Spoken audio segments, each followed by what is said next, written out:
Ikalawang Hari, Kabanata 5.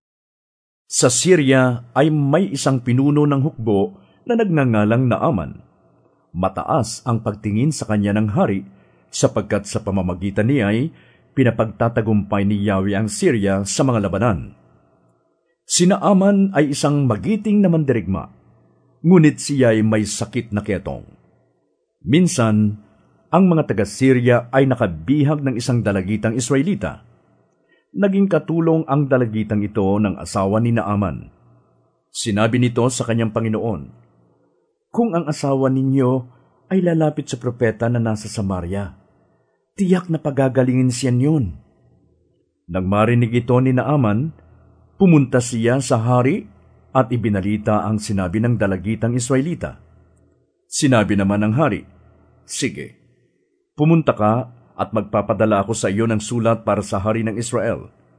Pumunta nga si Naaman na may dalang 350 kilong pilak, 6,000 pirasong ginto, at 10 magagarang kasuotan. Dala rin niya ang sulat para sa hari ng Israel. Ganito ang sabi sa sulat, "Mahal na hari, ang may dala nito ay si Naaman na aking lingkod. Nais ko sanang pagalingin mo siya sa kanyang ketong."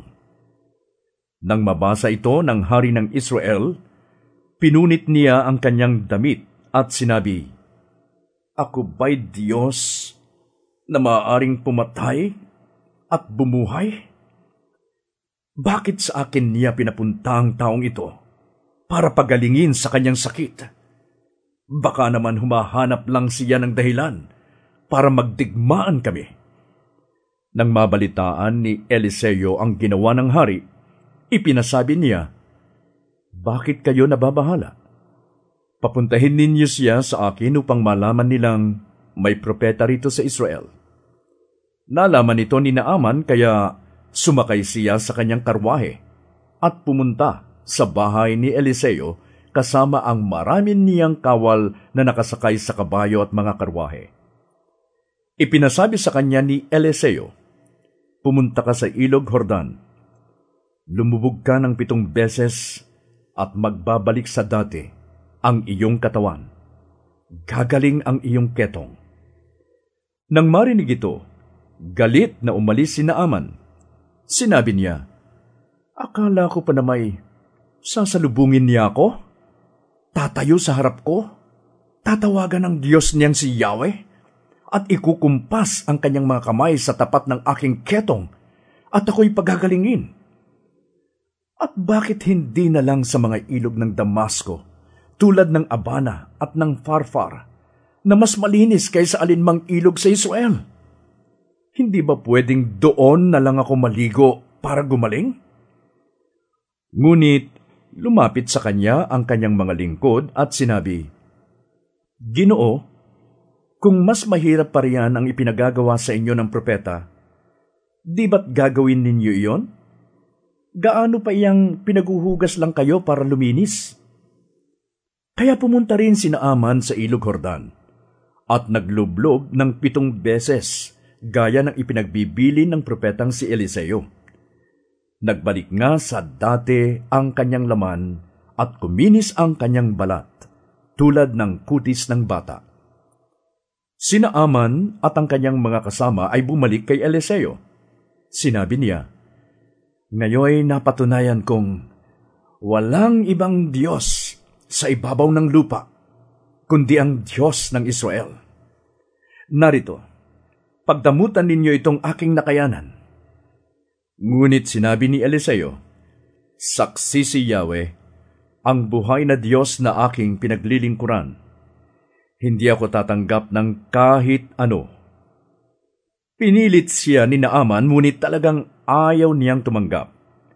Dahil dito, sinabi ni Naaman, "Kung ayaw ninyo itong tanggapin, maaari po bang mag-uwi ako ng lupa mula rito? Kakargahan ko ng lupa ang aking 2 mola. Mula ngayon, hindi na ako mag-aalay ng handog na susunugin sa sinumang Diyos liban kay Yahweh. At sana ay patawarin niya ako sa gagawin ko.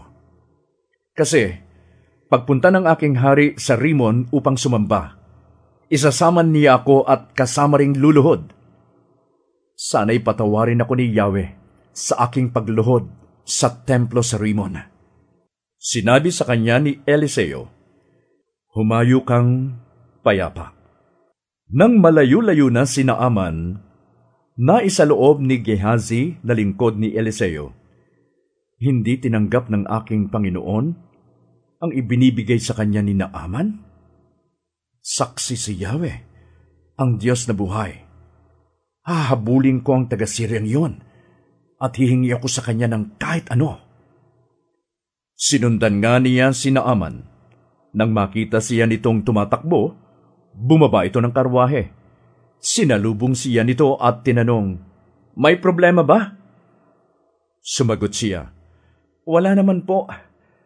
Pinasunod lang ako ng aking Panginoon para sabihing may dumating na 2 mahirap na propeta mula sa Ephraim. Kung maaari raw, ay bigyan mo sila ng 35 kilong pilak at 2 bihisang damit. Sinabi ni Naaman, tanggapin mo sana itong 70 kilong pilak. At pilit niyang ibinigay ang 70 kilong pilak. Isinilid ito sa 2 supot kasama ng 2 bihisang damit at ipinapasan sa 2 niyang tauhan.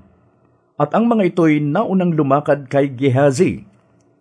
Pagdating sa burol, kinuha niya sa 2 ang mga dala nito at pinabalik na kay Naaman. At itinago niya sa bahay ang mga supot at mga damit. Pagkatapos, bumalik siya sa kanyang Panginoon. Tinanong siya nito, saan ka galing, Gehazi? Hindi po ako umaalis. Sagot niya, sinabi ni Eliseo, hindi ba't kasama mo ang aking espiritu nang bumaba sa karwahe si Naaman at salubungin ka? Hindi ngayon panahon ng pagtanggap ng salapi, damit, taniman ng olibo, ubasan, tupa, baka at mga alipin. Kaya't ang sakit sa balat ni Naaman na parang ketong ay mapupunta sa iyo at sa mga susunod mong salinlahi.